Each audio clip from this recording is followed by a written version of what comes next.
ఇటీవల చిన్న చిన్న విషయాలకే పిల్లలు ఆత్మహత్య ప్రయత్నాలు చేయడం లేదా ఆత్మహత్యలకు పాల్పడడం వంటి వార్తలు వినిపిస్తున్నాయి.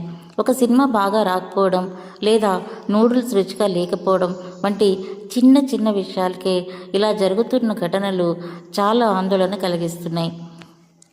ఈ రోజుల్లో పిల్లలు సోషల్ మీడియా, సినిమాలు, స్నేహితుల ప్రభావానికి ఎక్కువ గురవుతున్నారు. సెలబ్రిటీల్ని అతిగా గొప్పగా చూపించడం, ఎప్పుడు గెలవాలి అనే భావన పిల్లలలో అసాధ్యమైన అంచనాలని పెంచుతుంది. ఆ అంచనాలు నెరవేరకపోతే నిరాశ పెరుగుతుంది. మరి సొల్యూషన్ ఏంటి? ఇలాంటి ఘటనలు జరగకుండా ఉండాలంటే పిల్లలతో వారి భావాలు, సమస్యల గురించి మాట్లాడాలి.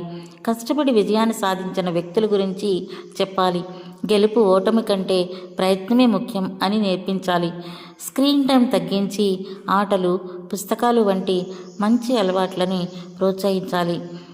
నిరాశని ఆరోగ్యకరంగా ఎలా ఎదుర్కోవాలో నేర్పించాలి. పిల్లలకు ప్రేమతో కూడిన వాతావరణం కల్పిస్తే వారి జీవితాన్ని ధైర్యంగా ఎదుర్కొనే వ్యక్తులుగా ఎదుగుతారు. ఇంత మంచి విషయాలని అందించిన శ్రీ రామ్ ప్రదీప్ గారికి నా ధన్యవాదాలు. Please like, share and subscribe. Thank you.